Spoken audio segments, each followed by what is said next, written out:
Bonjour et bienvenue pour ce webinaire consacré à VApp Factory. On va donc dans cette session qui va durer environ une heure, passer peut-être entre 30 et 45 minutes à parler des concepts, à vous expliquer comment créer une application.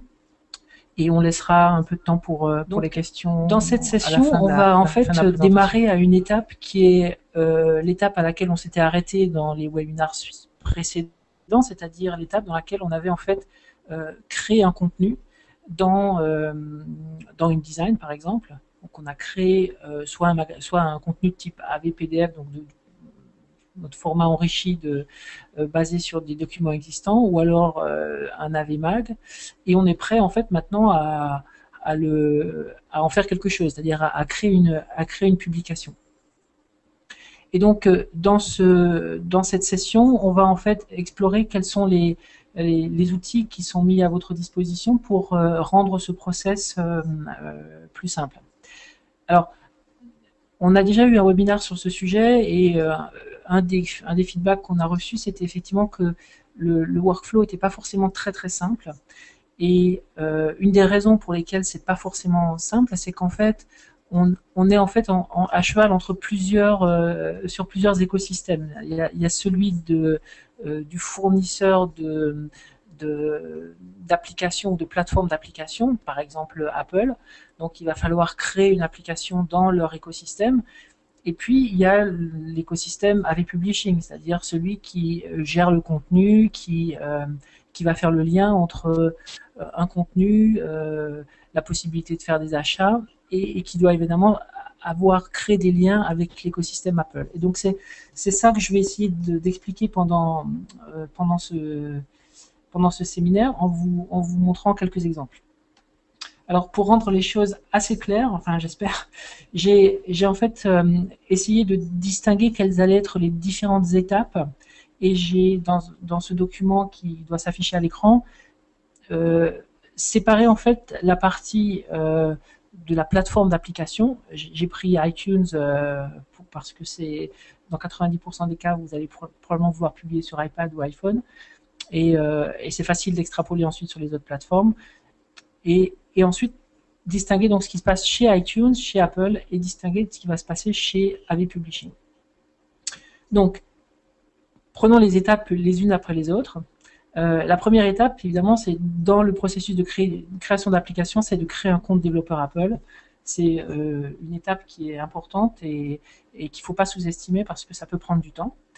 Voilà, donc on va supposer donc qu'on a un compte Apple, et on va donc pouvoir se connecter sur la plateforme qui s'appelle iTunes Connect, qui permet de déclarer des nouvelles applications et de les soumettre sur l'App Store. Et donc dans cette deuxième étape, on va créer une application sur iTunes Connect. Alors, je ne vais pas faire ce processus avec vous, il n'est pas très compliqué. Voilà, moi j'ai préparé une application sur iTunes Connect que j'ai appelée My Travel Books. Donc mon cas d'école ici, c'est de fabriquer une application qui contienne un ensemble de publications qui sont des livres, mais je vais vous montrer en fin de session comment très facilement créer un kiosque qui serait peut-être plus adapté à du magazine. Voilà, donc j'ai créé une application sur iTunes Connect, et la petite flèche verte sur mon écran vous montre un paramètre assez important de l'application qui est son identifiant. Chaque application a en fait un identifiant qui doit être unique, et dans mon cas, cet identifiant s'appelle com.aquafadas. C'est assez naturel d'utiliser une notation inversée, si vous voulez, par rapport à un site web. Donc moi je suis Aquafadas, donc j'ai créé une application com.aquafadas.mytravelbooks. C'est l'identifiant de mon application. Alors, je vais aller rapidement sur iTunes Connect pour vous montrer le détail de cette application. Donc c'est la page de détail, j'ai simplement une petite description qui est en fait ici très succincte. J'ai rentré un certain nombre de catégories pour mon application. Et puis, très rapidement, je suis obligé de fournir des visuels. Donc ça, c'est une chose importante. Il va falloir préparer quelques visuels au départ, au moins une icône, un écran de démarrage, parce que pour créer toute application, il faut au moins soumettre un visuel, une capture d'écran. C'est un peu un problème d'œuf et de poule ici, c'est que on n'a pas encore créé l'application et pourtant il va falloir la définir. Donc je vais simplement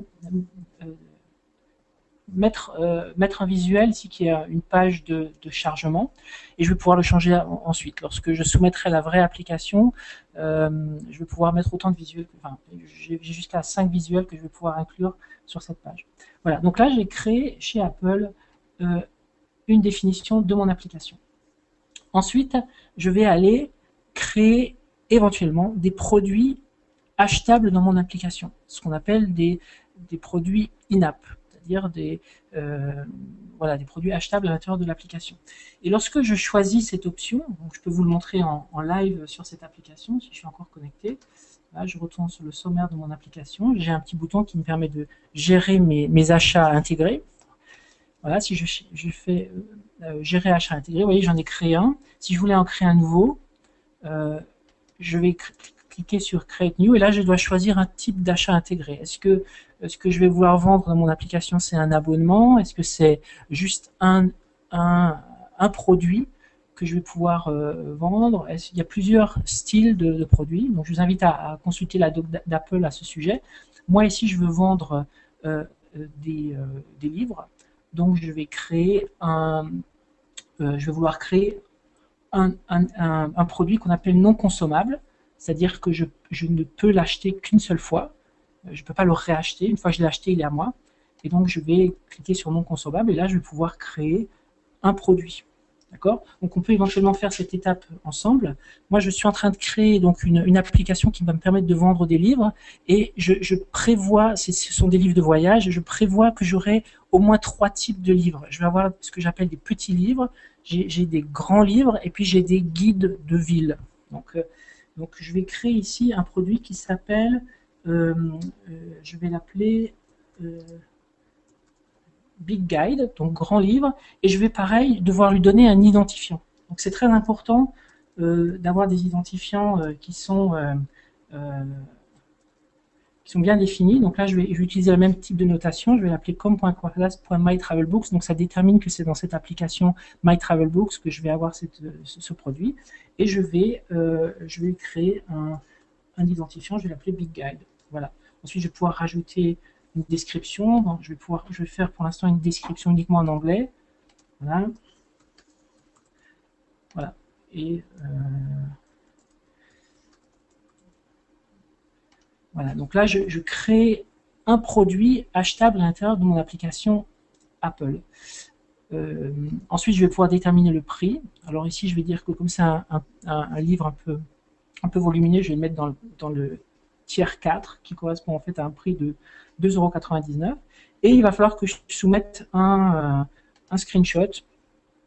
Alors là, peu importe en fait le screenshot que je vais soumettre, il n'y a pas vraiment de problème. Je vais lui soumettre une capture d'écran de mon application. C'est simplement pour information. Voilà, le screenshot est soumis et je vais sauver. Voilà. Et donc du côté Apple, j'ai maintenant deux objets qui peuvent être achetés à l'intérieur de mon application. Un que j'avais créé avant de démarrer la session qui s'appelle Small Guide et un nouveau qui s'appelle Big Guide. Voilà. Donc ça c'est du côté Apple. Je reprends ma présentation. Donc, on a vu comment créer, donc choisir le type d'objet achetable qu'on décide de créer. On a vu qu'on allait lui associer un identifiant. Et en fin de parcours, voilà, j'ai donc une liste de produits. Ici, j'en avais qu'une. Maintenant, j'en ai deux produits qui sont achetables à l'intérieur de mon application. Voilà. Donc toutes ces étapes, elles sont de toute façon, il faut de toute façon les faire, qu'on fasse du AV Publishing ou qu'on n'en fasse pas.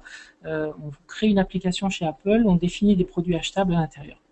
Donc jusque-là, c'est du très classique. Maintenant, passons du côté AV Publishing. Alors, on va vouloir associer ce contenu notre contenu à cette application. Et donc, on va commencer par créer un compte sur avpublishing.com. C'est très facile. On va sur avpublishing.com, on renseigne quelques informations et on crée son compte. Ensuite, on va vouloir publier du contenu. Alors, on pourrait le faire comme ça, c'est-à-dire publier du contenu sur son compte. En fait, sur AV Publishing, on a créé un concept qui est celui de collection. C'est-à-dire qu'un contenu est rattaché quelque part à une collection, une famille, si vous voulez. Donc, c'est très naturel dans le cas de la presse d'avoir un numéro qui est en fait associé à un titre. Mais dans le cas d'un livre, on peut imaginer la même chose et lui dire, en fait, j'ai une collection de livres ici.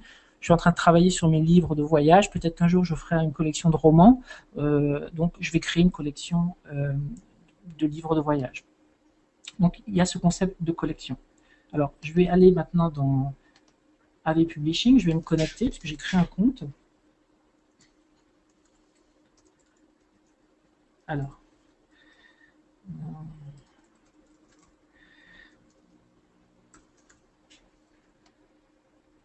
Voilà, donc ça c'est l'interface d'AV Publishing. Le premier bouton ici me permet de contrôler, enfin de gérer donc mes titres ou mes collections. Et vous voyez que j'ai préparé déjà un titre, une collection qui s'appelle My Travel Books. Pareil, je suis obligé de lui donner un certain nombre d'identifiants. Je vais pouvoir lui donner un certain nombre d'informations, de langage, etc. Des métadonnées, un petit icône pour qu'elle s'affiche de façon sympathique dans mon interface. Et puis j'ai la possibilité de décrire le type de contenu que je vais trouver dans cette collection. Et vous voyez qu'ici j'ai un petit bouton en fait qui me permet de rajouter un type de contenu. C'est simplement de dire dans ma collection, est-ce que tout ce que je vais publier a la même valeur en fait? Est-ce que c'est tous les livres sont pareils? Est-ce que tous les magazines sont pareils? Tous les numéros de magazines sont pareils? Ben dans mon cas, non, parce que j'ai décidé d'avoir une collection qui contient des petits guides, des grands guides et des guides de ville. Et donc, vous voyez que j'ai créé, en fait, en plus du type défaut qui existe lorsque je crée une collection, j'ai créé 3 autres types de contenus: Small Guide, Big Guide et City Guide. Donc j'ai fait ce travail préparatoire tout à l'heure, et donc ma collection définit maintenant ces 3 contenus. Voilà. Donc ça c'est l'étape création de la collection, et à partir de là je vais pouvoir publier du nouveau contenu dans ma collection, simplement en allant sur l'onglet Publier. Voilà, donc cet onglet me permet de choisir dans quelle collection je veux publier. Ici, j'en ai qu'une, donc je vais choisir cette collection-là. Et vous voyez que j'ai un formulaire qui apparaît, qui me permet de décrire une nouvelle publication. Donc, ce que je vais faire, c'est que je vais en créer une nouvelle en mode démo. Donc, je vais publier un deuxième livre. Vous voyez, j'en ai déjà rentré un qui est un guide sur le Pérou. Là, je vais rentrer un nouveau guide qui va être un guide du désert de l'Atacama. Donc, je vais pouvoir rentrer un nom, je vais pouvoir rentrer une description, et c'est ce petit choix, enfin, c'est ce sélecteur de type de contenu qui va me permettre de dire est-ce que ce guide de l'Atacama est un petit guide, un grand guide ou un guide de ville. Là, je vais décider de dire qu'il s'agit d'un grand guide. Voilà.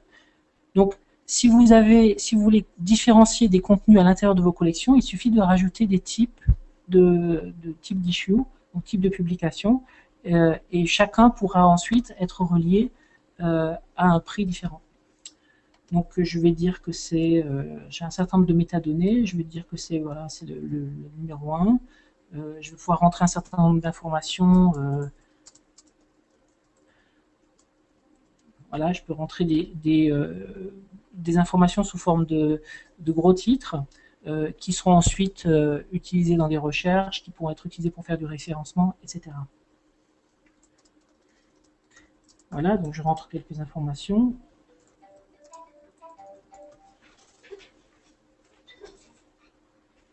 Voilà. Et je vais ensuite pouvoir indiquer un certain nombre d'informations de type visuel pour ce contenu. Donc, la première information, c'est de fournir une imagette. Donc, je vais aller chercher une imagette que j'ai préparée. Donc là, il y a un petit travail de préparation à faire de votre côté. Une fois que vous avez créé votre contenu dans InDesign, il va falloir penser à créer une couverture, à créer sous forme d'image, à créer peut-être une imagette qui sera utilisée sur le site et qui sera utilisée aussi dans la visualisation du contenu dans les kiosques, et éventuellement à créer une image qui serait une image de sommaire. Donc, ce que j'ai préparé ici. Donc là, je vais commencer par choisir mon imagette. Voilà, je clique sur le bouton Upload pour la mettre sur le serveur. Je vais créer chercher une image de preview. Donc ça, c'est typiquement une couverture avec une certaine résolution. Voilà, je vais la charger sur le serveur. Et je vais aussi choisir une image de prévisualisation que j'ai préparée et que je vais charger sur le serveur. Voilà. Ensuite, je vais pouvoir spécifier une date de sortie pour mon contenu. Si je veux par exemple faire une sortie différée, je peux la programmer ici. Ici, je vais prendre le 1er mai. Je peux aussi spécifier une date de fin, c'est-à-dire que à partir de quand est-ce que le contenu dans mon kiosque doit disparaître de l'achat. Donc, il sera toujours disponible dans ma bibliothèque si je l'ai acheté, ad vitam aeternam. Par contre, il ne sera pas forcément achetable. Donc ça, c'est un concept qui peut être intéressant pour certains magazines, par exemple, où les droits photographiques sont négociés pendant une durée restreinte, 1 mois ou 2, et où le magazine ensuite ne peut plus être vendu, mis à la vente. Il suffit de déterminer une date de fin et il disparaîtra des kiosques. Donc là, je ne vais pas le spécifier, je vais simplement... voilà. J'ai rentré toutes les informations importantes. Maintenant, il va falloir que je dise où est mon contenu. Donc, mon contenu, si vous vous rappelez du principe de fonctionnement d'AV Publishing, c'est qu'on n'héberge pas de contenu. Donc, le contenu, il est sur votre serveur. Donc, je vais rentrer une adresse qui correspond à la localisation de mon contenu sur le serveur. Et ensuite, je vais aller rajouter un petit fichier qui décrit mon contenu. Alors, ce fichier, en fait, est créé dans InDesign lorsque vous faites un export en fin d'édition, lorsque vous fabriquez le fichier final. Il va en fait sauver 2 fichiers, le fichier AVE, qui est le fichier volumineux, qui contient tout le contenu, les pages, les enrichissements, etc. Et puis un tout petit fichier qui est sauvé à côté, normalement, et qui s'appelle le manifeste et qui décrit en fait votre contenu. Et c'est ce manifeste que je vais aller chercher maintenant. Donc moi, j'en ai préparé un. Alors, est-ce qu'il est...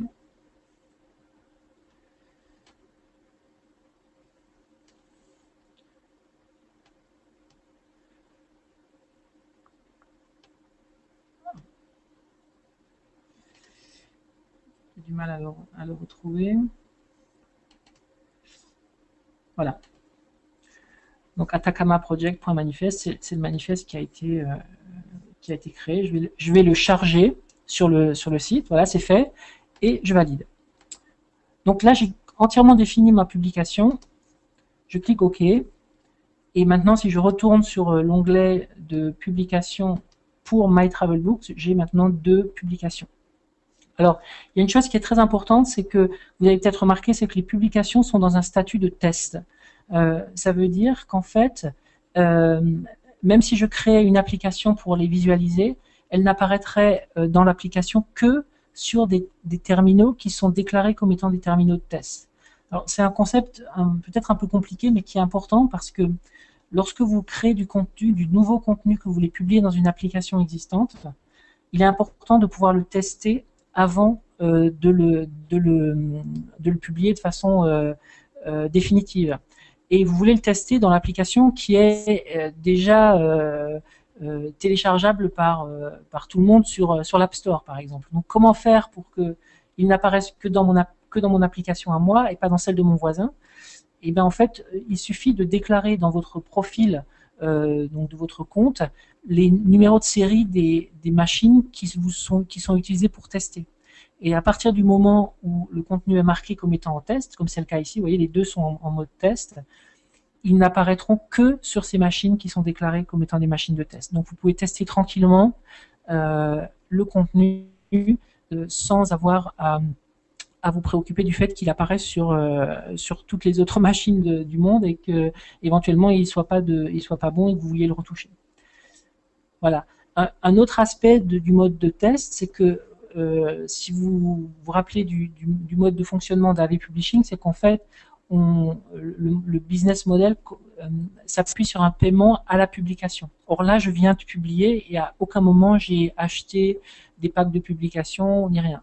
En fait, tant que je suis en mode test, je peux publier et tester l'ensemble de la chaîne depuis la création dans InDesign ou Quark jusqu'à la visualisation de mon contenu dans mon application sur mon iPad de test. À aucun moment j'ai besoin de payer. C'est lorsque je vais passer mon contenu en mode production qui va me demander d'acheter un pack de publication pour ce contenu-là, ou si j'ai déjà acheté un pack de publication, il va simplement décrémenter le nombre c'est-à-dire diminuer mon crédit d'une unité. Voilà. Donc voilà, j'ai ici maintenant publié deux contenus. Voilà, donc étape 3, c'est fini. Étape 4, c'est qu'il va falloir dire maintenant sur AV Publishing décrire l'application dans laquelle ce contenu va apparaître. Et cette création d'un descriptif d'application fait en fait le lien entre l'application que j'ai créée dans iTunes, qui est l'application qui va exister sur l'App Store, et mon contenu. De la même manière, cette même descriptif d'application que je vais créer au point 4 va aussi être utilisé pour décrire l'application qui existera peut-être plus tard sur Android. Donc je vais revenir sur cette partie-là. Voilà, donc si je vais dans l'application, je ne vais pas faire l'étape, je l'ai déjà faite tout à l'heure. Donc j'ai créé simplement une application et j'ai utilisé exactement le même identifiant que celui que j'avais utilisé sur l'App Store, c'est-à-dire com.aquafadas, My Travel Books. C'est juste par cet identifiant-là qu'on fait le lien entre la spécification de l'application sur AV Publishing et la vraie application chez Apple. Voilà. Et j'ai également créé dans cette application un produit, et je vais en créer un deuxième parce que si vous vous souvenez, dans iTunes, je viens de créer un produit qui s'appelle Big Guide. Maintenant, je vais créer le lien ici entre ce produit que j'ai créé chez iTunes et mon produit dans mon application. Voilà. Donc,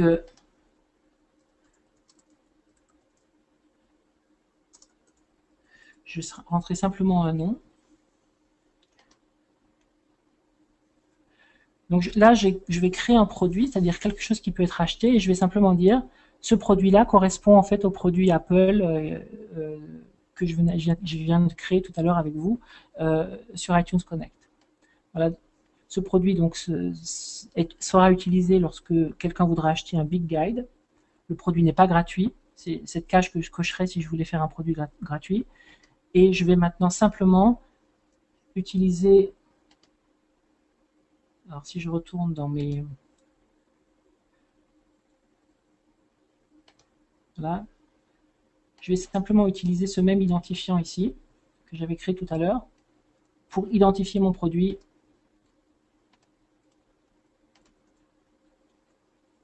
sur la plateforme. Voilà. Et donc maintenant, la boucle est complètement bouclée, c'est-à-dire que j'ai créé tout ce qu'il fallait au niveau iTunes, au niveau Apple. J'ai créé tout ce qu'il fallait au niveau AV Publishing. Alors ça peut paraître un peu fastidieux au début, mais il faut le faire une seule fois. Ensuite, les seules étapes que je vais répéter, c'est l'étape 3, c'est-à-dire publier de nouveaux contenus. Et simplement dire, ce nouveau contenu, c'est un petit guide, un grand guide, c'est un guide de ville, etc. Je repasserai plus par toutes les étapes que je viens que je vous ai montré tout à l'heure. Voilà, donc là, l'ensemble des étapes a été fait des deux côtés. Et je peux maintenant enfin utiliser App Factory pour créer mon application. Donc je vais lancer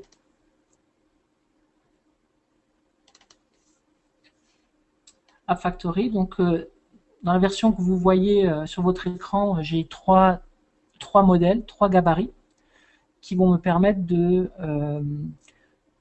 créer des applications avec le contenu que je viens de créer.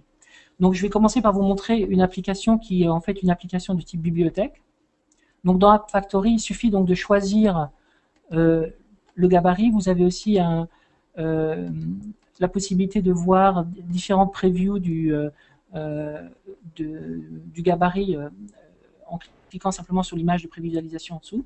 On va en rajouter d'autres pour que vous puissiez facilement choisir ce qui correspond mieux à ce que vous voulez faire. Voilà, je vais choisir celui-là. Et donc, l'application se compose des éléments suivants. Vous avez sur la gauche une liste de sections qui nous permettent si vous voulez, de créer une hiérarchie d'éléments à spécifier. Donc, vous voyez, j'ai par exemple une section information qui contient les informations les plus importantes, quel nom va avoir l'application, quelle est son icône, etc. Les écrans de démarrage, vertical, horizontal. Et puis ensuite, comme je suis dans une bibliothèque, j'ai toutes sortes d'éléments graphiques que je vais pouvoir changer, simplement en faisant un glisser-déposer sur l'élément pour pouvoir adapter le design à ce que je veux faire.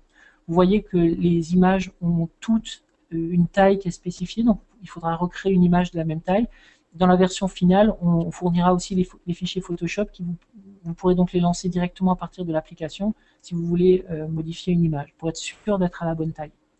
Voilà. Donc ces designs peuvent être complètement modifiés. Celui-là est assez contraint dans le sens où c'est une bibliothèque, donc il y a assez peu de changements qui sont possibles, outre les textures et les titres, etc. Dans d'autres kiosques, on peut avoir beaucoup plus de latitude pour complètement adapter le design et créer une application tout à fait personnalisée. Voilà. Alors, c'est quoi la prochaine étape? Là, j'ai donc choisi un modèle. Plutôt que de rentrer différentes informations sur l'application que je veux créer, je vais simplement aller sur le site AD Publishing, aller sur l'onglet application et télécharger le certificat de l'application, qui est en fait un petit document qui décrit complètement l'application telle que je l'ai construite sur AD Publishing. Donc je vais cliquer sur ce bouton. Voilà, et normalement ça m'a téléchargé ici un fichier. Voilà, que je vais pouvoir simplement glisser en bas à gauche. Et si je retourne sur l'onglet info, vous voyez que maintenant les informations qui étaient dans le fichier, c'est-à-dire le nom de l'information, le bundle ID, donc l'identifiant de l'application, ont été remplacés, ainsi que l'icône. Et il est allé chercher toute cette information pour configurer mon application pour moi. J'ai vraiment rien d'autre à faire ici que de la tester. Donc je vais faire un export vers le simulateur qui en fait va créer une application qui va lancer le simulateur iPad. Voilà. Alors, il a pris un petit peu de temps pour aller chercher le deuxième exemplaire que je viens de rajouter, mais vous voyez que mon livre sur le désert de l'Atacama apparaît également. Alors, si je clique sur un livre, j'ai une petite fenêtre d'information qui apparaît, qui va utiliser tous les éléments de description que j'ai pu rentrer dans l'interface. Par exemple, si je clique sur celui-là, voilà, si vous vous rappelez, j'avais rentré un certain nombre d'informations, assez peu, mais qui viennent remplir finalement cet écran. Et puis, ma fiche de prix. Alors là, j'ai un problème parce que le prix que j'ai spécifié ici, que j'ai spécifié sur l'App Store, si vous vous souvenez, c'était un prix de 2,99 €. Et en fait, il m'affiche 12,50 €. Donc, ce qui se passe, c'est que c'est en fait un problème qui n'apparaît que sur le simulateur, puisque le simulateur de l'iPad est incapable de parler à iTunes. Et donc, il faut vraiment faire le test sur un véritable device pour voir le vrai prix qui s'affiche. Vous voyez, si je clique sur Pirou, je vais avoir exactement le même prix qui s'affiche. Et j'ai tout à l'heure fait une carte d'écran de mon iPad et j'ai bien le bon prix qui s'affichera sur le device. Donc vous étonnez pas si vous avez un prix qui paraît faux sur le simulateur, c'est juste une propriété du simulateur. Voilà. Donc très facilement, je peux créer une application. Je vais retourner dans App Factory cette fois-ci et je vais choisir un autre modèle qui est ici un kiosque. Alors il y a beaucoup plus de réglages possibles. Donc j'ai les traditionnels écrans de démarrage et de fin, et pardon, démarrage horizontal, vertical. J'ai différents éléments graphiques qui sont utilisés pour faire les achats, pour configurer l'interface. Donc tous ces éléments peuvent être remplacés très facilement en créant des éléments graphiques et en changeant les couleurs, par exemple. Ce que je vais faire, c'est que je vais simplement reprendre le même certificat que j'avais téléchargé tout à l'heure et je le glisse dedans. Et je vais relancer mon simulateur, cette fois-ci avec...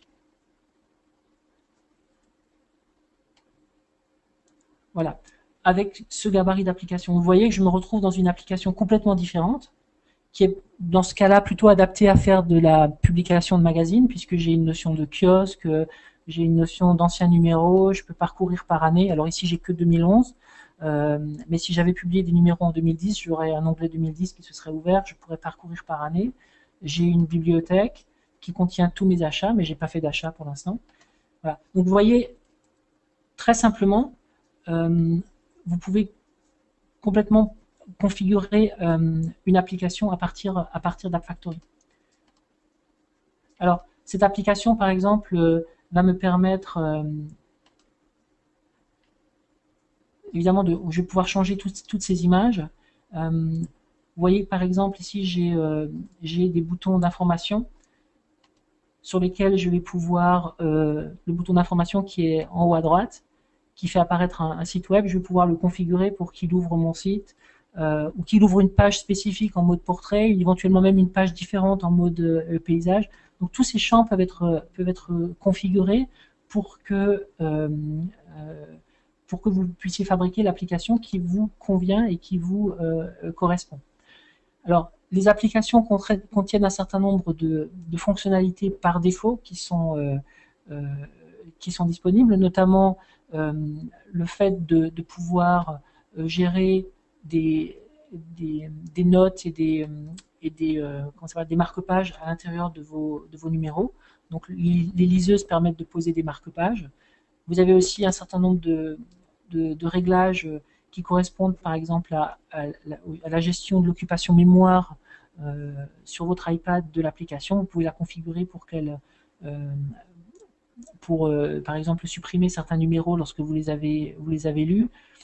Et il y a toute une série de choses qui vont être gérées directement par le serveur pour vous, sans que vous ayez à vous en occuper. Par exemple, lorsque un de vos clients fera un achat, le serveur enregistrera cet achat, de telle sorte que même s'il effaçait l'application et qu'il la réinstallait, il pourrait récupérer l'ensemble des achats qu'il a fait à l'intérieur de l'application. De même, lorsque je crée des produits sur AV Publishing, je peux aussi créer des produits de type abonnement et on s'interface totalement avec le nouveau système d'abonnement qu'a introduit Apple, de telle sorte que si vous faites par exemple du magazine, vous pouvez créer des abonnements qui se renouvellent de façon automatique et l'application affichera automatiquement un bouton abonnez-vous si un abonnement est disponible. Donc toute une série de choses qui sont en général assez compliquées à faire sont en fait prises en charge par la plateforme pour que la création d'applications soit la plus simple possible. Voilà, je pense que je vais m'arrêter là. Je vais simplement revenir sur cette page récapitulative pour vous rappeler les étapes. Donc le workflow total, c'est à la fin de mon édition dans InDesign ou Quark, je vais exporter un fichier AVE et exporter son manifeste, qui est le fichier qui le décrit.